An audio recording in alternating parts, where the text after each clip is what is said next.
For many years now, Russ and Craig have had many wide-ranging conversations with folks from all over the gaming world. This is one of those conversations. D6G, the Lost Chapter.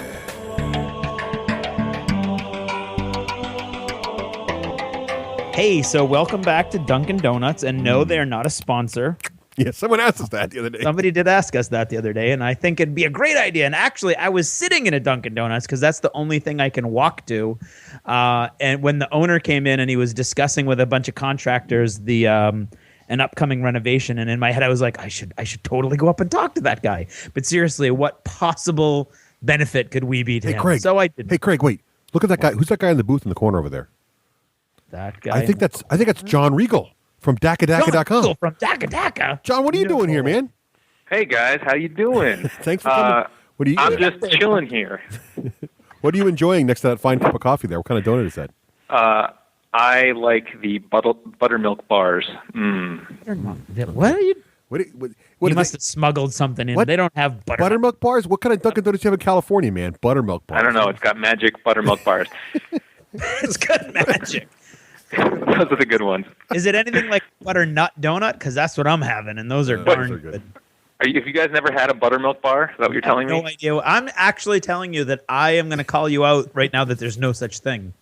Okay. Well, when you come to California, I will shove a buttermilk bar in your hand, and you will eat it, and you will say, "This is the best donut-related food that I've ever had." Donut-related food. Donut-related food. Okay. Nice. Well, thank you for joining us here, John, with your buttermilk bar. Well, I feel like I should have a nickname since I come from Hollywood. My nickname should be like Nashua or something like that. Ooh, good. Nashua, I like it. John. What about Yak Face? Yeah, well, but I think since I am from Hollywood, then therefore I should have some sort of name that's Nashua's pretty related cool. to. No, I see what he's doing. Let's call him Nashua. Doing like okay. a rubber band snapback is what he's doing. All right, so Nashua had this cool idea. You can call me NA though, for short. NA for short. And that's doubly good. You know what we should do, since we have the guy who started DakkaDakka.com on one side of the booth, and we have the guy who now runs DakkaDakka.com on the other side of the booth. We should talk about apples and oranges. Okay. Or maybe buttermilk bars. I'm still intrigued. But no, let's talk about DakkaDakka. I think that's do it. Yeah, that makes the most sense to me. All right. Since between the two of you, we have really the authorities on DakkaDakka. Such all things Dakka. Right. All things Dakka. Let's do it. Ready? All things Dakka. Go. All right. Well, drinking game. So, I think, I think I have to start with this because basically, although I'm running or owning the website now, obviously I took that over from Which Russ. website is that? That is DakkaDakka.com. Drink. Seriously, if you play this game, you're dead by the time we're done.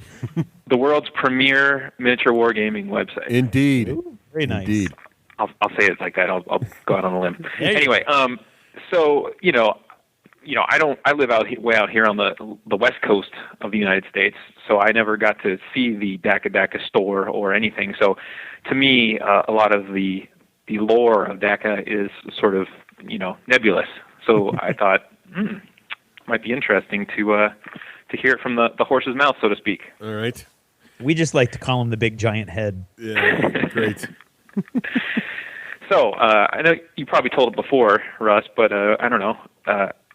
Why don't you tell everyone where the name came from and why you needed to even come up with the name in the first place? Well, actually, it's all Craig's fault, to be honest with you. It is my fault. Craig started back in the mid-'90s. We started playing at a little store here in Nashua, New Hampshire called the Wizard's Tower.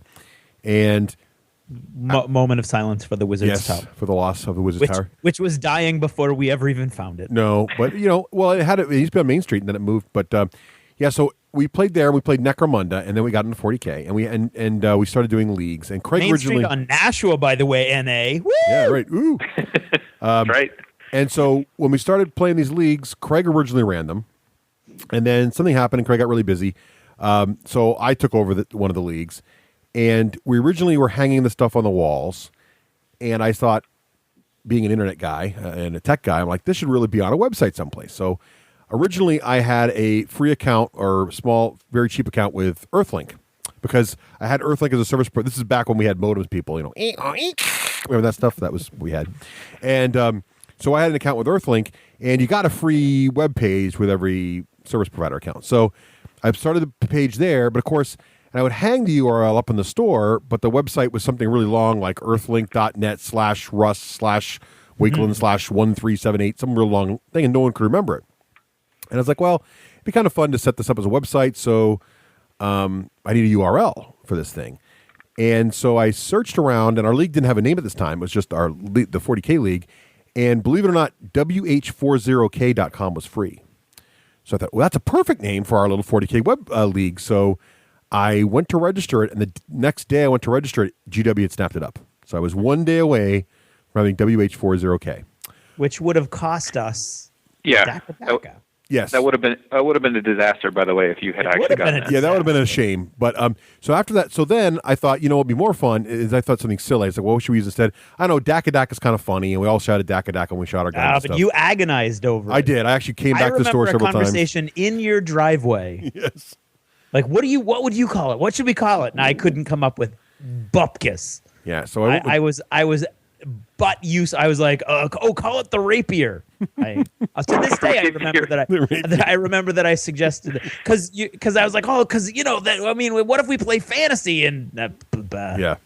So that would have been even worse than WH40K. Yeah, there was also briefly a Twang website. So that's funny. So was there really? Yeah, because we try to make a fantasy. It's complicated. So anyway, Twang. So Dakka was turned out to be free, and everybody thought it'd be kind of funny. And I, in fact, even remember Judd once saying, one of our local players, would it be hilarious if this thing ever got big and people called this like Dakka all the time because it's just a silly little joke of a gun sound. So we made it, and it was really just Facebook. And what I wanted to do was have the forums there for us to communicate and have the current league standings. You're saying that the guys who Zuckerberg stole Facebook from stole it from you? Is that what? Yes, they owe me money. I don't remember seeing you in the movie. They all owe me money. Who would play you? So we had all that, but then I thought got a big giant head. I thought the thing that would be most valuable would be to add, or not most valuable, but we just thought it'd be fun. I was playing around with photography at this time and taking pictures of the models, and I thought, would it be great to put them on the website? So we started taking pictures of a lot of Craig's crazy painted models and some of my models, and we had lots of people with different models. We started army profiles, and I think that's really what kicked it off, because it was just another forum on the website, but because of these army profiles, and then people started writing up stories about the battles, and it became sort of like a fun place to read it. And I think we were one of the first sites to really do something like this. So it sort of was sort of being first to market essentially as well. And you guys also did just like a really silly little thing, but it was at the time very, no one had done that yet. And that was, you actually took the Dakka like symbol of the machine gun. For those that don't know, actually, do you want to go over what the name Dakka, where that came from at all? I mean, just the concept of Dakka? Yeah, so those who don't know, Dakka actually appears. It's sort of like if you look at a comic book and you see bang, bang with a little explosion by it when the gun shoots. Dakka is the sound effect that Games Workshop has drawn into most of their artwork for whenever a bolter fires or an orc gun fires, and of course it's referenced in the orc codexes now. But it's much more well known because now there's actual war gear that's more Dakka and stuff. But back in the 90s, it really was just this very almost sort of obscure reference to the gun sound from Games Workshop, right? Right. And so what you guys did was take that and like put like little, the symbol for Dakka back in the day was just sort of an explosion with a Dakka in it. And you actually would take pictures of the models and you'd put like, a little explosion coming out of their barrels, and you'd write Dakka and stuff on it. So, and back then people weren't doing any sort of like realistic model photography, trying to make them look like a real battlefield. So that was actually really cool. If you'd never seen it before, you're like, wow, look, the actual models are shooting. Yeah, I think that was one of the, in fact, I think you're right, John, because back then, even GW didn't do a lot of pictures of their models in action back then on the box covers or anything. So we were really taking pictures of models and we do our army profiles. We get terrain set up and we'd shoot in really close so you wouldn't see the room behind them, and then we'd pose them and we'd actually write little fluff about them, and we would like add little effects and background effects and things. And this was everybody does it nowadays, so it's kind of like, yeah, whatever, dude, everybody does it. But back then, no one had really tried this before, or very few people were doing it. So it really, I think, made Dakka sort of a very unique place to see that, and all in one spot. And we had a lot of players too, which is also an advantage. We had a lot of army variety. So a lot of people maybe had 2 or 3 people in their group. Our little league had been growing for a couple of years by the time the website started, and all of a sudden we had like 10, 11, 12 players, all with different armies, and that was a pretty big group at that time.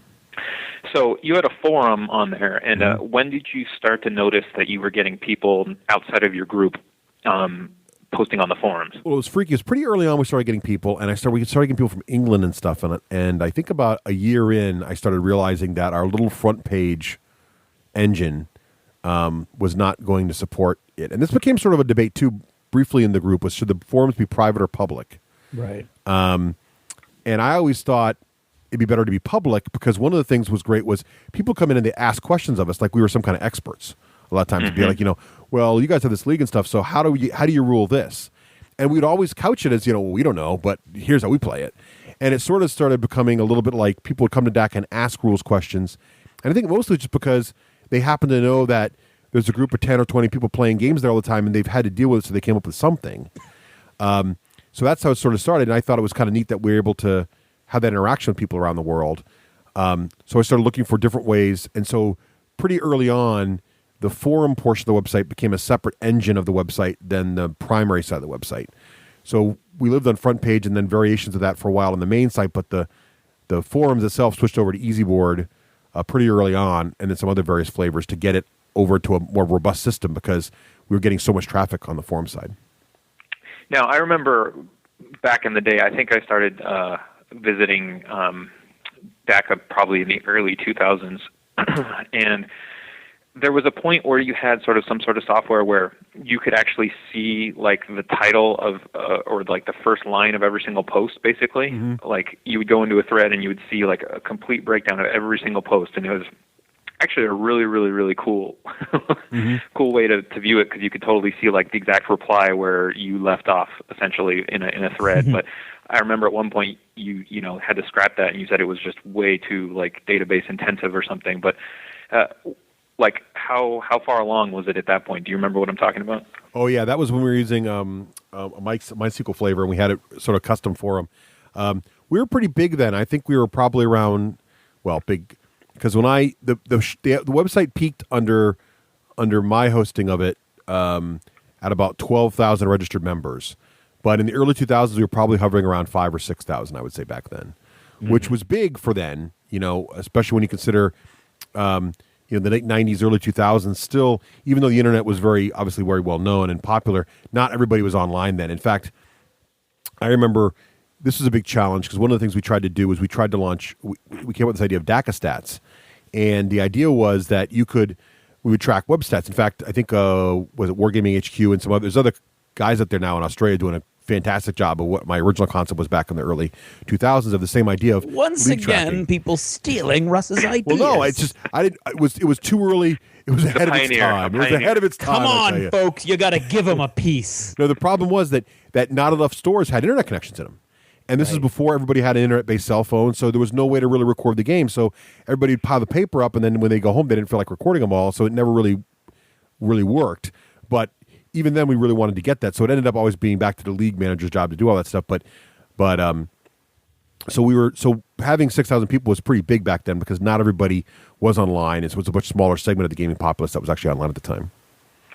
So do you remember what would you say was like the first part of the website that you actually specifically added because of the fact that it was now sort of becoming a global phenomenon? Like, at some point you were developing your site to be, for your league, and then people started signing up and asking questions and stuff. Do you remember like the first time you implemented like a forum or something that was like, this is no longer for my people? Yeah, moving off to EasyBoard was definitely the first step in that, because there was just no way that the little pre-built canned form software or front page or anything else could handle it. So we moved over to that. And then that became a problem because EasyBoard adjusted their pricing, and our volume, it became a real problem for us, because we'd get a lot of emails saying, how come your forums don't perform better? And really one of the problems was that because look at my, PHP one that does great over here. Yeah, I said, yeah, but you've got 20 members. It just was a scale. Every time I moved Dakka over to something else, it just seemed like it would scale past it quickly. And so it was really hard to. It was just weird. I just felt like I was constantly upgrading it, which was a good thing though, because back then I was just really. It was just awesome to see it grow so fast. So I was constantly migrating to different forum software, and then we got into MySQL for a while with a hybridized version of forum software that I had then not radically, but I had gutted some of the code, and that's when we added the Amorcons, the little orc icons, and the custom titles for all the different army lists, and some of that stuff got added in there. In sort of, I would say, the peak of my maintenance time, which is the heyday probably of it under me, which was probably the mid 2000, the early 2000, 2003, 2004, right during the store existing. Also, is when I was really, because I was doing the store full time and the site full time, I was really into it and keeping it as efficient and sort of functional as possible. Wasn't there some sort of computer thing at the store that was hosting it? I remember there being some sort of sci-fi database in the back. No, yeah, that's true. Actually, we did self-hosting when we owned the store because we had actually really dedicated internet connections, and I had a good server there. So that's how I was able to do some really customized stuff because I had it all local. So, yeah. So that's a good segue right there. And for those who don't know, Dakka obviously was a store for a while. So exactly, you had obviously started the website beforehand. At what point did you decide, hey, I want to start a store, and was it a natural choice to make it Dakka? Well, it's kind of funny. That story is interesting because I guess every gamer at one point in his life thinks about, what would it be like to run a store? But it wasn't such a huge thing about that until my brother, a big chunk of us, including my brother and Craig and a huge group of us, decided to go to our very first games day, and it was in 1999. I remember very clearly, and we rented a big van and we all went down together. So it was a giant, guys' road trip to Baltimore Except from for New somebody Hampshire. who owned a convertible and drive. Oh yes, except for you. Themselves down. So and then got in an accident on the Tappan Zee Bridge. Yes. So we road trip to Baltimore, and I don't know, it was like a come to Jesus moment because I was there and I just couldn't believe, because here I am and I'm running this little, but we're running Dakka, and I'm thinking at this time it's probably like 4,000 members. I'm like, wow, 4,000 members. But you get into the Baltimore Convention Center, which is whatever its capacity is, because it's huge, and it's just full of GW gamers. Yeah. And you just realize how, because it's really difficult to understand the scale and passion and the number of GW gamers there are out there. There's just so many of them.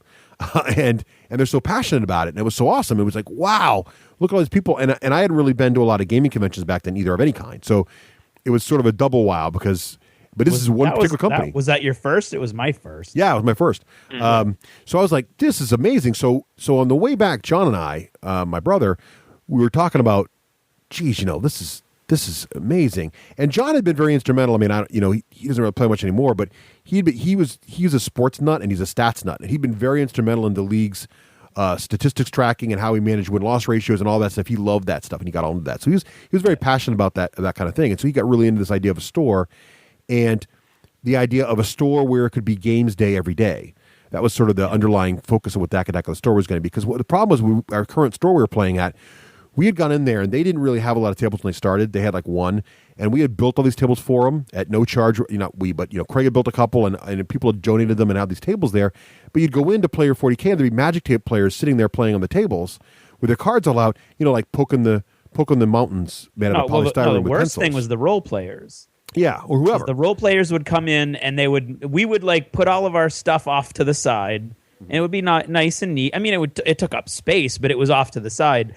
And then they would have one of those. They would do these all-night role-playing sessions at the Wizards Tower, where they would get all the food delivered, and there would be food all over the terrain. And the terrain, I don't know what they needed those side tables for in their role-playing games, but they would have just shoved all the terrain into a corner. And it was just like every week we would go there, and everything was broken, and it had like pizza on it, and it was gross, and it was really disrespectful, and it was really frustrating. The main people were John and I were the main guys who did all the terrain, and it was just like every week we would come in, and it would be like, oh, I wonder what's going to be broken this time. It was really frustrating, and there was no There was no. I mean, this is why if I can be petty for a moment, this is why we got angry. Every week we would go in and we would buy units and we would buy books and we would buy paint and we would buy paintbrushes, and the role players. I mean, let's be honest. And most of us do everything now, so it's not like I'm attacking role players as a group. But those role players, all they did was role play. They would buy their books, and that was it. So they weren't generating income for this store. Not a lot. And so from a business perspective, we were always like, why is it that, okay, here we are, we're spending all this money, we've got this big organized league, we're bringing in 20 or 30 people every week, every Tuesday, coming in to play these games, we're providing all the terrain, we're putting it away neatly, and you got these 5 or 10 guys who come in and buy one book every 6 months, and you're catering to them, and you're not like, because they were always like, hey guys, could you take care of your stuff? And we were like, we did take care of our stuff.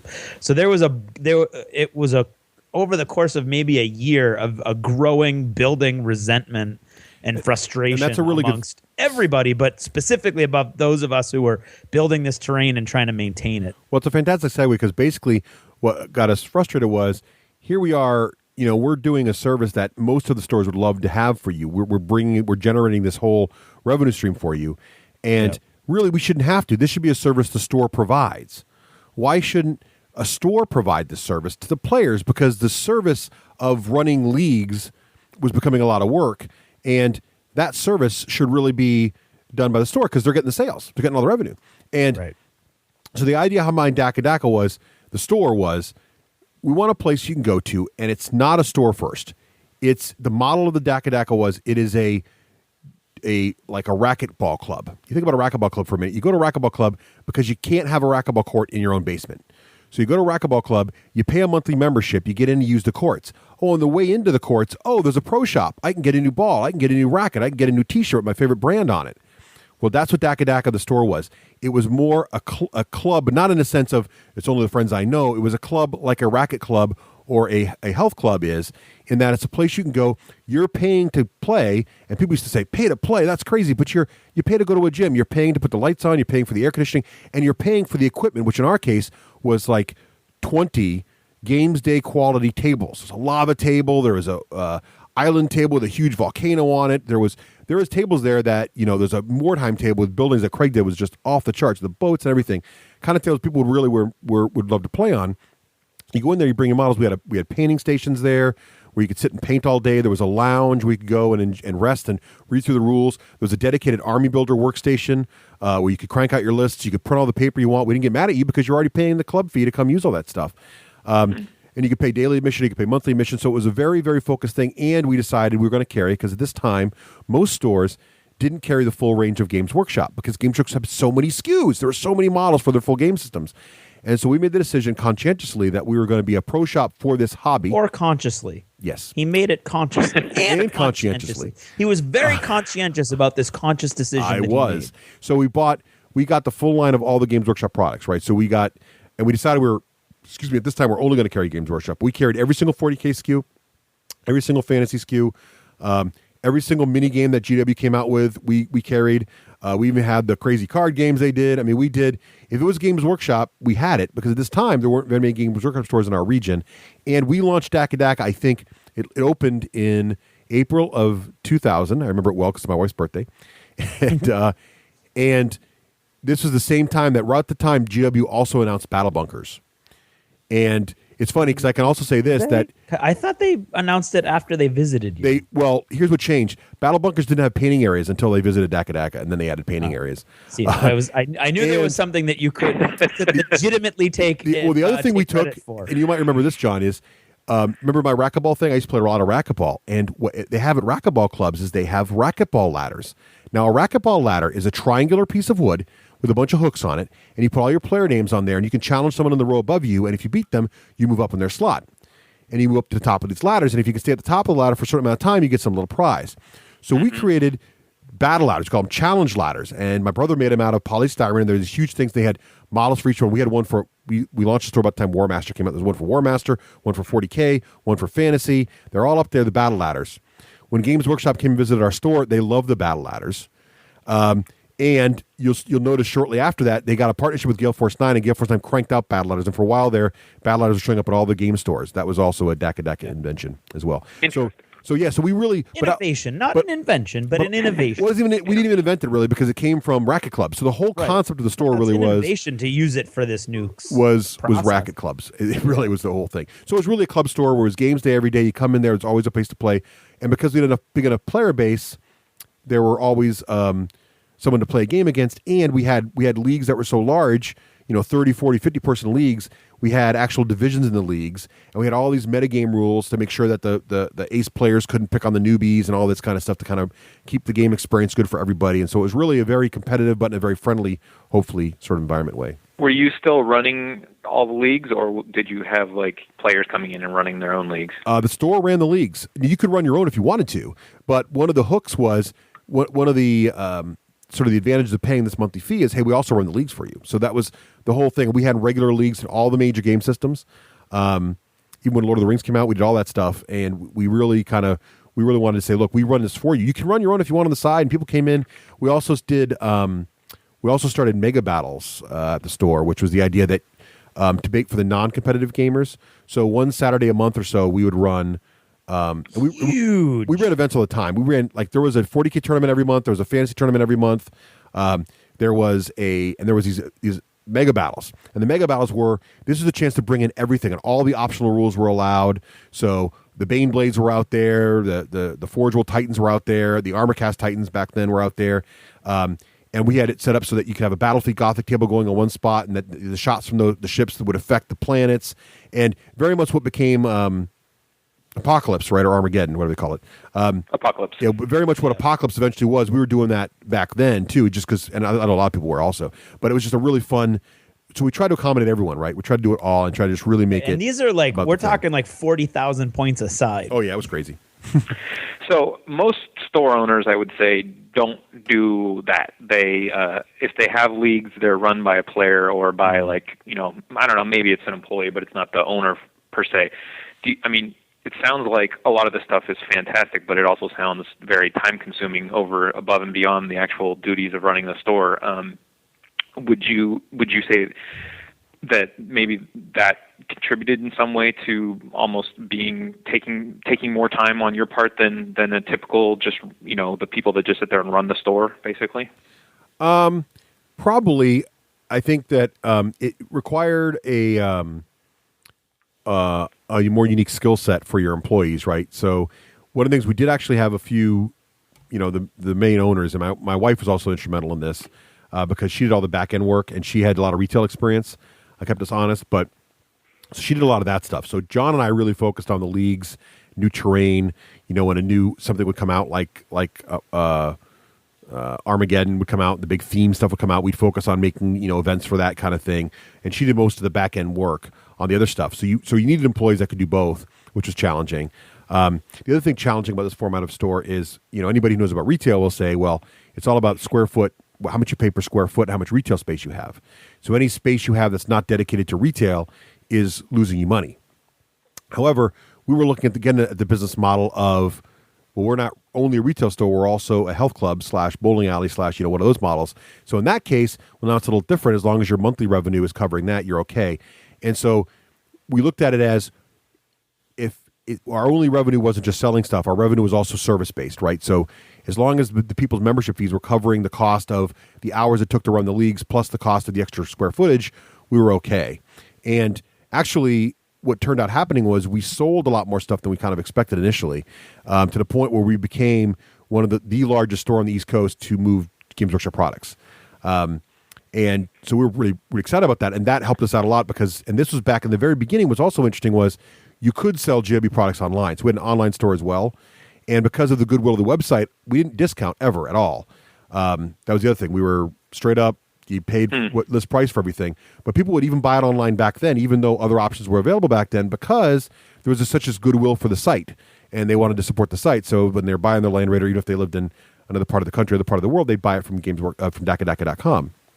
And that worked great until GW clamped down on being able to sell anything online. But that also helped us out a lot. So there was that going on as well. And it actually got to the point when we were really big that the membership fees and everything actually covered the cost of the space, and some staff, and then everything we sold for product was all gravy.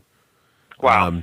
So it was doing really well when we were able to put a lot of time into it, though, because that's what made it really work, was the passion of the owners, and the passion of yeah, it's a lot of work, but we love running the leagues anyway. I would do this anyway, so it's kind of that. But you were doing like a ton of work above and beyond like just running the store from if you were just doing it as a retail store. That's true. But I think a good retail store owner would say, well, yeah, but if you had more product ranges to manage, you'd have to understand all those product ranges really well to sell them people, so you'd be putting more time into other things. So I think anytime you run your own business, you live it. I think that's an important thing for anybody to know. So, and we were living it, and we were liking it, but we were living it. I mean, it was our whole. It was everything we did. You wake up, you think about it, you try to fix it, make it better, and you go to bed. And if it wasn't a store, the forums are down on the website again. Oh crap, we got to fix that. And then if that was up, then it was the next order. We pre-ordered 20 boxes of the Black Templar Army deal, but we only got 5. What do we do now? We got to fix that. So there's always something you got to fix when you own your own business, and that's one of the challenges. And Craig, were you an employee, or did you just do freelance terrain building for I've always been a freelancer. Yeah, I freelanced my I just wanted to be a part of it, because from the moment John and Russ sat me down and said, we're going to make a store that's going to be like Games Day every day, I just wanted to be a part of it, and I was very excited to be a part of it. So whenever I had a vision for a new table, I would go to them and I would say, hey guys, what about a table that has an island? The whole table is actually an island. In the middle of it is a giant volcano. And they'd be like, awesome, what do you need? And John and I would go and would buy a bunch of foam. And especially in the second, did we even talk about the fact that the store moved? It upgraded at one point because it outgrew its original spot. Well, or I don't know. The original owner was going to tear the building down. That's right. And never did. It's still there. So it's kind of funny. Yeah. But anyway, so there's another one of those adventures, right? So you have after the first year, we were forced to move, which is tough in the first year of business. Oh, and the other thing too, I should mention is the way this worked was that I mentioned earlier, square footage is expensive. So we rented, where we were was a mill building. So in Manchester, New Hampshire, there's a lot of old mill buildings, as there are many places around the country. And so that space is cheap. So we have this old mill building space, and the original location was really hard to find. But because of the website, that made it possible, because the website brought people in. But when they were going to close this building down and try to tear it down, they broke the lease on us. And so when they broke the lease on us, they had to pay all of our moving costs. So we got kind of lucky there. So we were able to move over to actually a much nicer location we went from concrete floors to hardwood floors and really big, tall windows, and a much more beautiful location. And actually, a huge workshop. We had a huge workshop in the back where John could do all the terraforming and all this equipment, and Craig could go back there and just work on his stuff. And we had a much bigger lounge, and we also had a GW regional rep, Drew, came down, and he brought one of the guys from Chicago down, with the Adepticon guys, and they painted a giant orc on the wall, shooting a bolter with Dakka exploding out of it, which was just fantastic. It was awesome. And we also had the giant Dakka burst on the walls of both locations. And it was kind of funny because people would come and visit the store on vacation and would want to get a picture in front of the burst because they're fans of the website, which was kind of funny, I thought, too. So yeah, fantastic. It was neat. It was really a very surreal sort of thing. And I never really expected it to get as big as it ever got, especially when you consider how the website started. But it was really a very rewarding experience. And the friends and the people I met through that experience, I carry to this day. And some of the most special things are from kids, who are like 10, 11, 12, and their parents would come through and they would think it was $5 a day to play at Dakka. And it was kind of exciting because parents would be like, it's only $5 to leave my kid here all day. And if he's old enough, we'd say, yeah, it's fine. That's dirt cheap.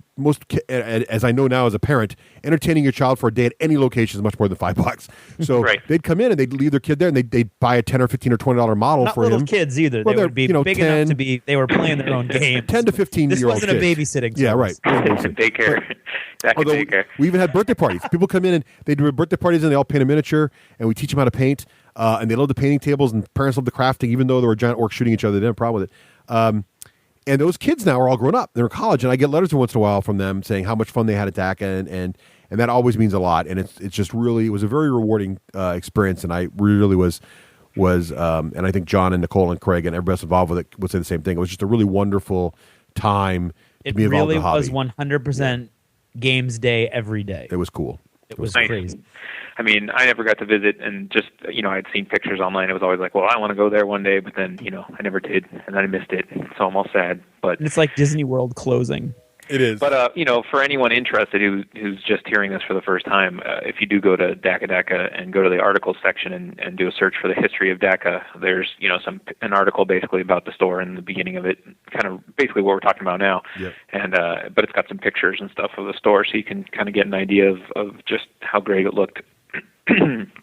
So, I guess really quick before we move on to the end of Dakka as the store, when it came time to pick the name, was it ever a question that it was going to be Dakka from the website, or was there a discussion at all, or was it just automatic? You knew for sure. There was no question actually, and I think it was just because we wanted to brand. We knew the site would bring them to the location, and that was sort of the idea. We wanted to brand that, and we wanted to make it. And the other thing that kind of at that time, everybody in the play group identified with Dakka the site too. Like, it wasn't just my site. There was this group of people that played at Dakka. Were in the Dakka League, and they were all the Dakka people. We all wore the buttons. We all, it was very, very much a local community thing, and everybody felt like they owned a little bit of it. And if anything bad ever came out of the store, it may have been that the site became less it's all of ours and more that it's the Wakelands. I guess maybe only because there became financial things involved with it.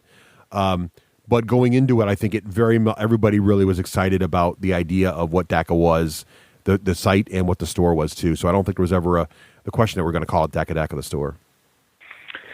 Okay, so the big question, of course, is what happened? Well, life got in the way, really. What it ended up being was, as I mentioned, it was a lot of time for all of us. And in 2002, I had my family had our first child. Nicole and I had our first child, and my brother John and his wife had their first child. And that just proved to be, and it's funny too, because that summer of 2002 is probably the best summer of Dakka in terms of that's when Games Workshop came out and really looked at potentially doing something with the business.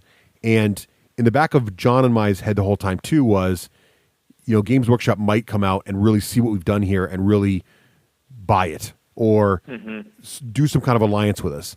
And when they came out, I don't want to badmouth anybody, but Games Workshop made it very, very clear that they were just there to look at what we did and copy whatever we did, and that was it. And they said so. They even said when they looked at the boards, you should have copyrighted that because we're just going to do that.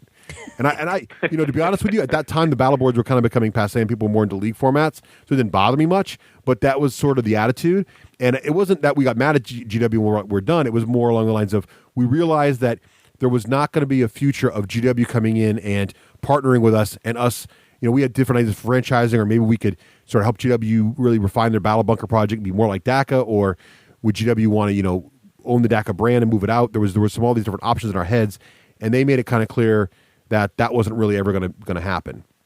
So when that happened, right. Plus we had our kids, it was, this is a lot of work. And when you own a retail store, whether it's a gaming store or not, your life is not your own. Every holiday you're open, right? Because that's the best day to be open because everybody's got the day off, comes and plays and spends money. So you don't really want to go anywhere on 4th of July. You want to run your store. You don't really want to go anywhere on Columbus Day or all those holidays. You got to be there. It becomes hard when you have kids. And so we just decided it was time that living retail as a retail store owner was not going to be the way we wanted to raise our kids. No disrespect to retail store owners. It just wasn't something we wanted to do.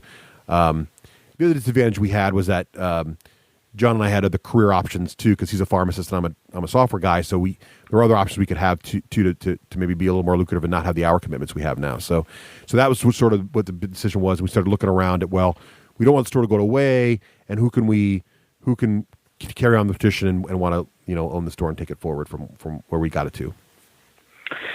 So, without throwing anyone under the bus, what happened after that point? I mean, obviously, if anyone doesn't know, that Dakka the store is no longer around, so clearly it's had to close at some point. Well, we made the decision. I made the decision that I wanted to keep the site, and I wanted to keep the name. So, what I said to the future prospective buyers was, look, I want to own the name Dakka and the site Dakka.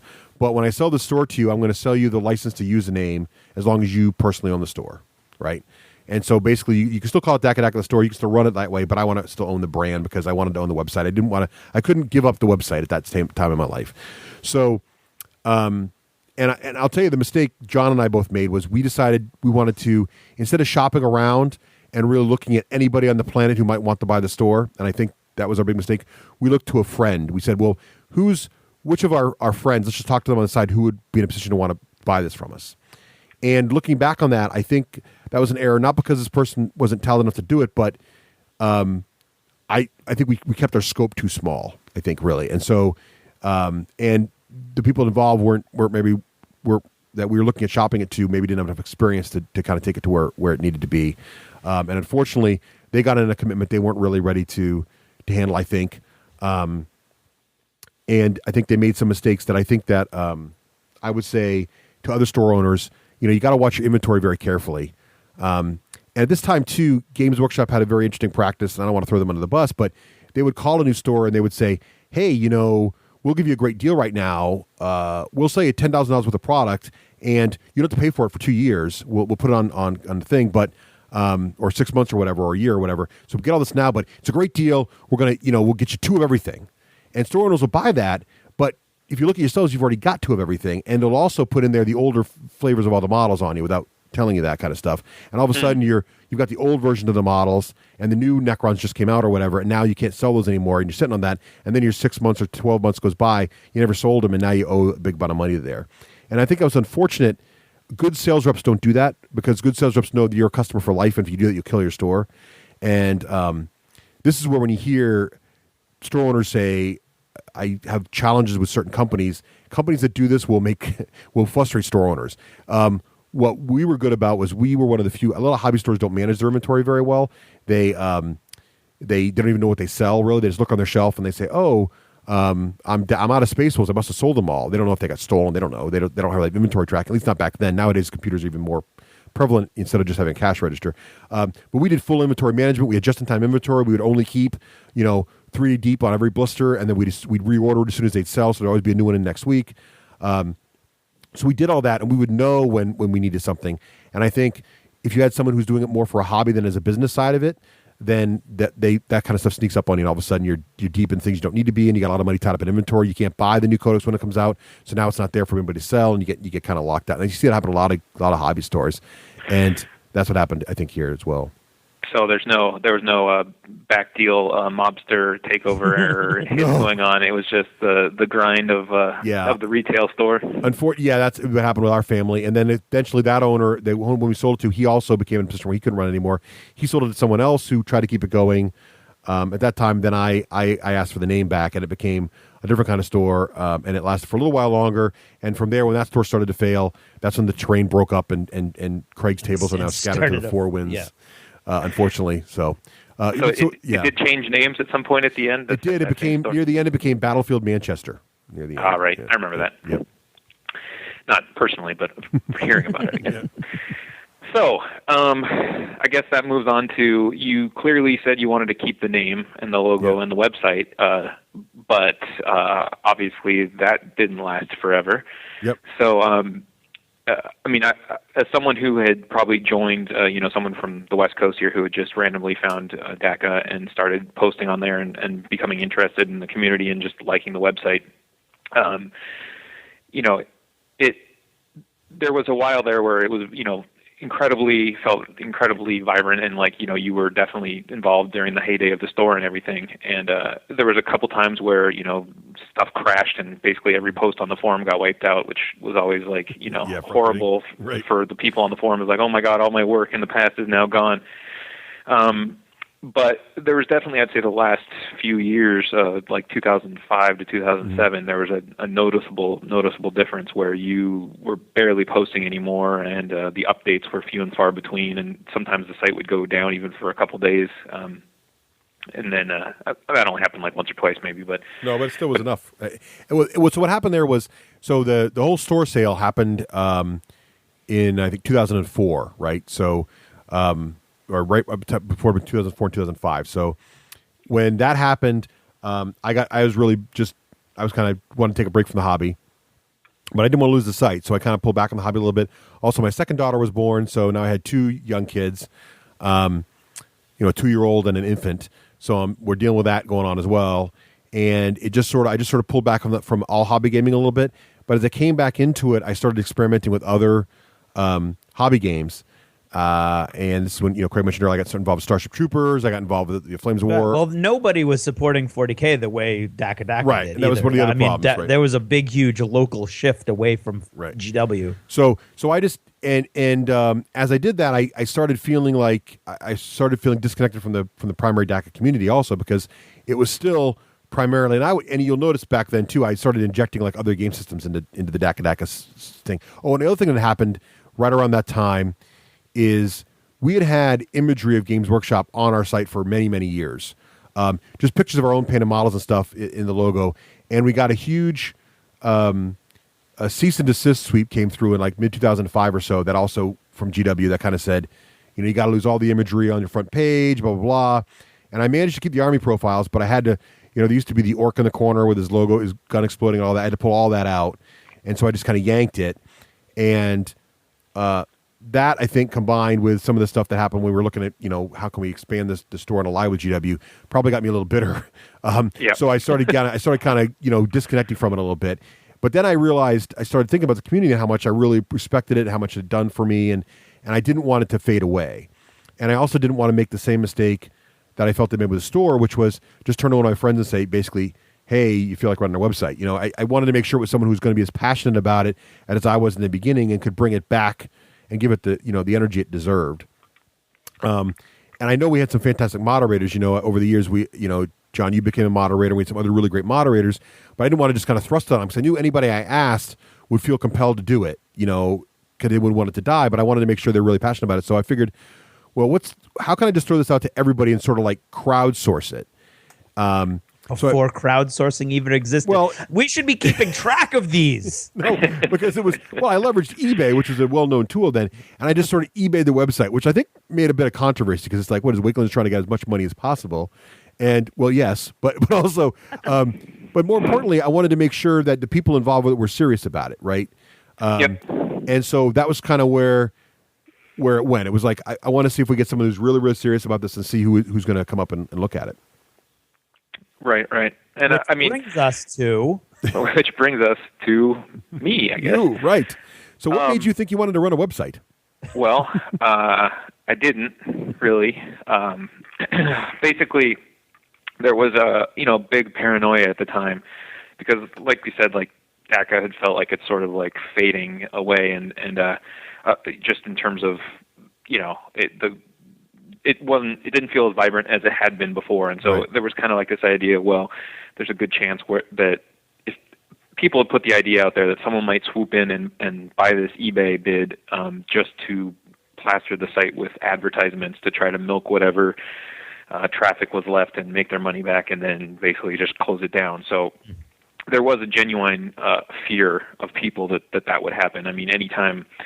I mean, I think if you realize, if you really look at web forums for a game like this, I don't know that there's really a huge profit that you could do to monetize it and get out. So I don't know if that fear was really a real fear, but people definitely felt it. So basically there was kind of an unknown of like, well, what's going to happen? Who's going to buy it? And I just thought, being someone that was very committed to it and enjoyed the site quite a bit, I just thought, well, if I can ensure that I have it, then that's better than someone I don't know having it. At least I can. I love the site. I want to keep it basically the same as the spirit that I had come to enjoy. So therefore, that's better than an unknown. And as soon as I even had mentioned that idea, immediately someone else contacted me and said, well, yeah, if you're going to buy it, I'll contribute to that. And so before I knew it, I had people had already given me, over $2,000. So it was just crazy because there's no reason that anyone should be giving me money just to purchase a website. It was really, I mean, that's how much I think people liked the site and the community that had built up there and wanted it to exist in a roughly the same form, and not have it turn into some, weird ad farm or just go away completely. So, I mean, I think that kind of commitment is crazy. So, but the funny thing is I don't have any sort of programming experience whatsoever at all. And my original plan was I had a roommate who worked in search engine optimization, and he worked at a real estate company, and he knew programmers there. My original idea was I was going to actually try to pay someone to do the programming to keep the website maintained and do any sort of upgrades. And if that plan had gone through, I think it would have been the worst possible thing ever of all time. So it's actually kind of really lucky that that didn't happen. What were you saying? I said it was fortunate because I think that would have been tough because the funding for that would have been really hard. Yeah, it would have been terrible because basically I would have had to fight with the guy. He would have done as little as possible for the money. They wouldn't have been a gamer. They would have just done the work, and then I would have had to pay to get anything done or fixed, and it just would have been terrible. So, it's just one of those things. It's like, wow, how crazy did things turn out? But basically, right before, it was leading up to the eBay auction, and right before it was happening, I got, a random email from somebody I'd never talked to before and said, "Hey, I'm going to win this auction and buy Dakka, but I want to keep, someone on who's a moderator to sort of, run the site." And I was like, okay. I'm planning on buying the site, so I don't know what you're talking about. And he started like running down sort of like the ideas that he was thinking of doing, and they all seemed to be pretty much exactly the same things that I wanted to do. Mm-hmm. And so I said, this sounds really good. Why don't we figure out, pool our money or figure out what we're going to do? And I said, how much are you willing to bid? Because no one knew, there was wild speculation about how much it was going to go for. It was going to be, $1,000. It was going to be $10,000. It's like everyone had this idea of what it would be. And so he told me how much he was willing to spend, and I'm like, well, I'm willing to spend a lot more than you, apparently, because people have donated to me. So, and he's the guy that knows websites, by the way. So he apparently didn't see the value, I guess. But anyway, so I said, I'm willing to spend more, so why don't you let me do it, and then you can be on as my technical person. And so we kind of agreed to that, and I had literally never met this person, never talked to him before, and it turned out to be the guy who's Lego burner. Oh yeah, he's fantastic. And yeah, you guys both done a yeah. He's from England. I've never met him personally. We've talked to on on Skype and stuff like that, but it was just one of those serendipitous moments. And I had really didn't know if I was going to win or not. And I actually did send you an email ahead of time. I was like, you should really stop this eBay auction, and I'll just give you X amount of money, and you can sell it to me. But I guess your past experience with selling it to. That's what I was nervous about. I think I even responded to you and told you that. I was like, I don't. Yeah, you did. I'd rather, and also I didn't want you to overpay because I didn't know if it was going to go for. I didn't know if it was worth $150 or $10,000 either. I had no idea. Right. But it worked. I think I was really. It couldn't have worked out better. So I don't know if it was just fate or whatever. But you two guys running this thing, it's exactly where I never thought it would be. Actually, I mean, it's so much more performant than it ever was when I ran it, and it's got so many more users than it ever had when I ran it. So Lego Bird has done a fantastic job. I think. Your insight into the kind of articles to be run there and sort of the direction of the site is just fantastic. And I think I'm really just, it's just fantastic. I think World Dakka now is just awesome. Yep. It's definitely, it's come a long way. I don't know where we started, cause I don't keep track of numbers so well, but although Lego Burner could tell me exactly, but, now we're up to the point where it's basically 3 million unique visitors every year. So that's 3 awesome. million individuals coming to Dakka. Wow. And we tend to been growing like by basically 20% in traffic each year, although it's starting to slow down a little bit. At this point, it's like I think we're up 15% from last year, so it's definitely a huge juggernaut. Well, you've got all the people now. You've got it. You're like Facebook. You own all the people. You have all the gamers. They're all ours. So so yeah, everything. I mean, it's basically it's been worth it. It's definitely hard at sometimes, but it's coming along and it's doing well. Are you pleased with how it turned out? Are you happy where the? Oh yeah, I mean for sure. It's been great. I've met so many people, and so many people. It's always like, thank you so much, and it's like, oh, I don't really, we just run it, and then everybody else. That's the great thing about a forum is it's basically everybody coming together and producing the content and enjoying it in a central location. So it's like really at times it feels like you almost don't do anything, and it's everybody else doing something. So when someone says thank you, you're like, well, you're welcome, but I don't feel like I did anything. Right, let's get the lights on. Well, and I think one of the things you guys did, which is fantastic, is automating the process of being able to contribute articles and images to the site. That's really nice, because that was something I never was able to do. So, and I really think a big part of what Dakka's always been cool about is the idea of this giant, awesome gallery of people's armies. So I think that's fantastic too. And you're right, it's user content. It's always been the community that made Dakka, I think, really interesting. And I think it's fantastic that you and Lego Burn have been able to make it to the point now where people can add the content themselves, but it's still very, very efficient and fast and handles so many people. I can't believe it's at 3 million. That's amazing. Now, have you noticed? I want to ask you, John, before we run out of time here. There's been a lot of to-do lately about social media and people communicating in more different ways. Do you think? Do you feel like you're being impacted that way as forums? Do you think people are using forums less now that these other ways to sort of, Facebook groups, Yahoo groups, I guess they've got to be around, but maybe like, Google Plus, are those things eating into your user base, you think? Well, that is a topic of conversation a lot of people bring up. It's not just social media, it's also blogs. Right. A lot of people have said that, every good wargamer now that wants to talk about their tactics or whatever, they just start their own blog, and then sort of these people have a ring of blogs they're bookmarked, and they just go visit each other's blogs and comment on each other's stuff, and that combined with other people are saying Facebook groups are basically replacing the forum structure, and there may be something to that to a degree. I mean, stats are it's hard to say exactly, but the estimation, like I said, Lego Burner kind of keeps track of like the whole wargaming forum populace in the world. He talks with some of the other, forum runners around the world and tries to keep sort of like a global view, which is really awesome. And it does seem to be down, like from last year. Forum traffic is probably down about 15%. But like I said, Dakka did increase for 15% from last year. So,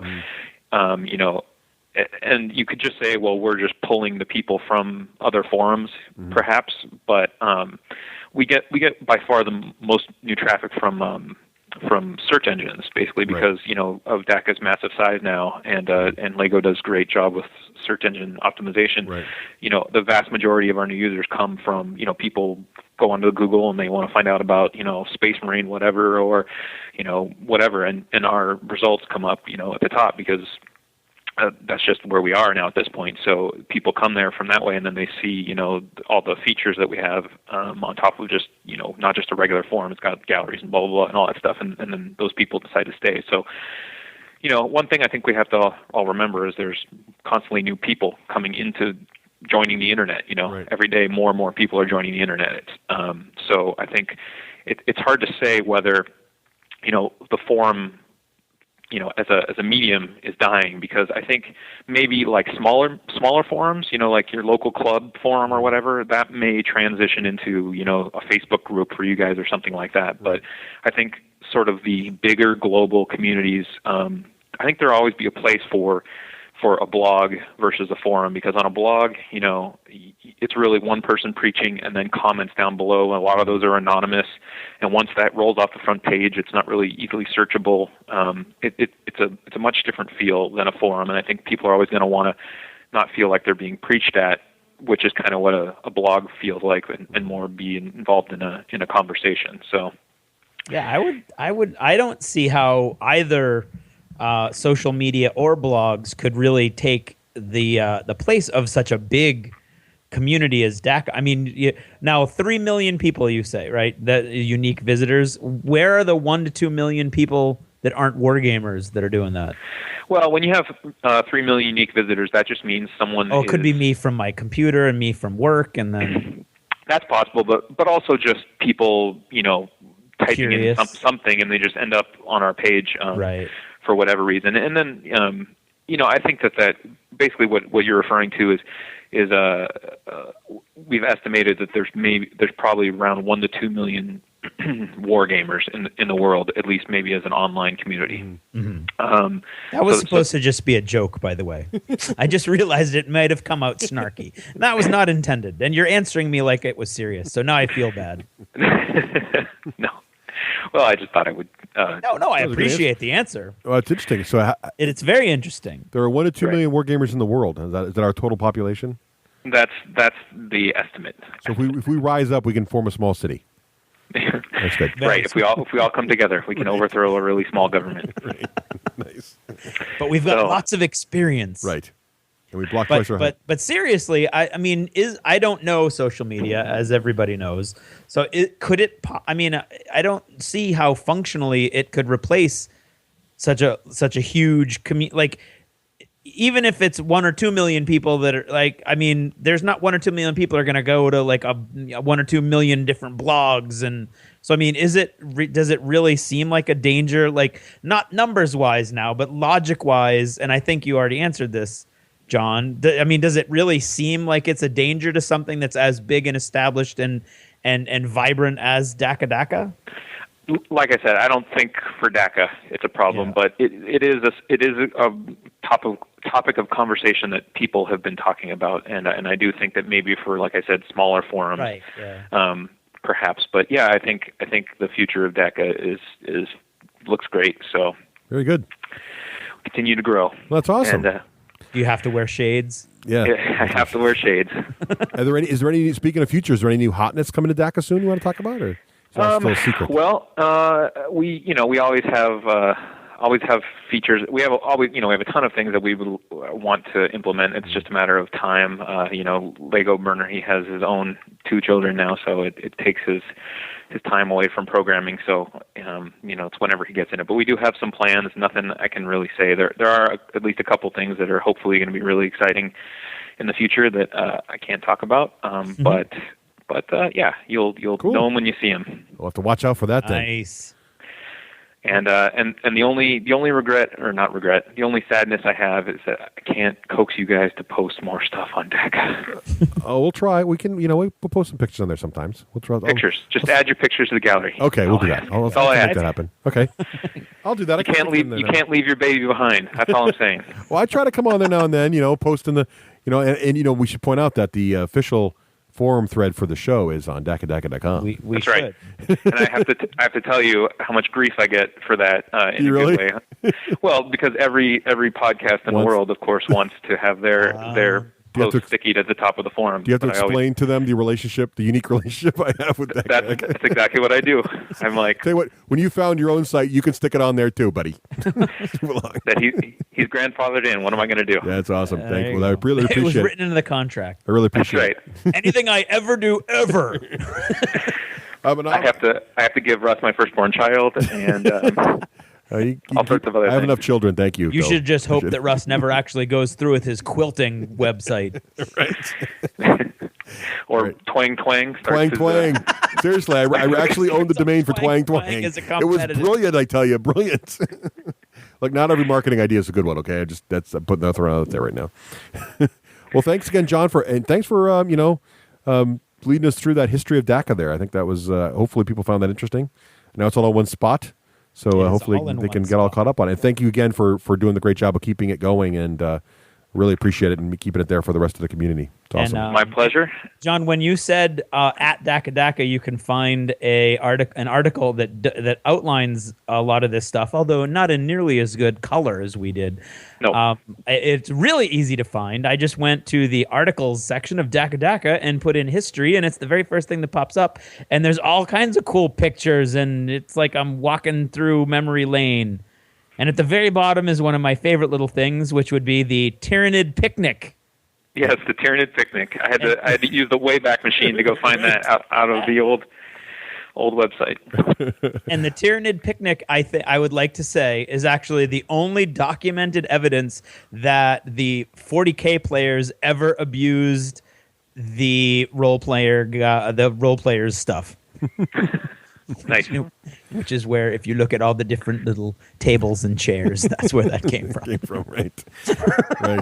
And on that page is also the actual final moments of the eBay auction. So if you're curious, the exact final dollar amount, it's right there on that page. You can check it out. Yes, we're not going to tell you. We're going to make you go give more traffic to dakkadakka.com. Right, absolutely. Right. But I mean, seriously, there's all kinds of cool pictures of the store. And check out all the articles. There's articles on every war game in there. I'm telling you right now. Oh, it's Infinity, huge. It's out there. It's all good.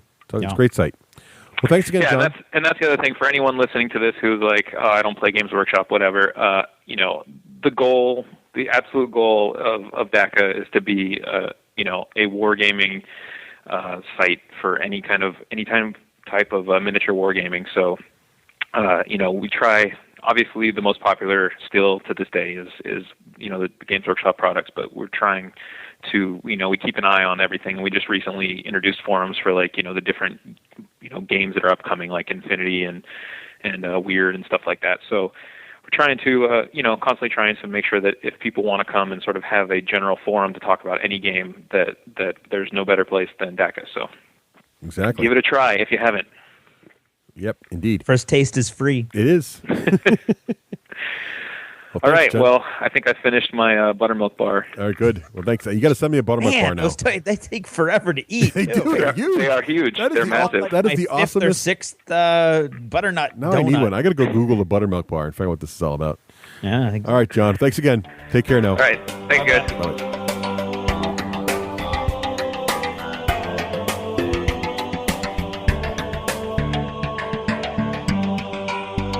Thanks for purchasing a D6G Lost Chapter.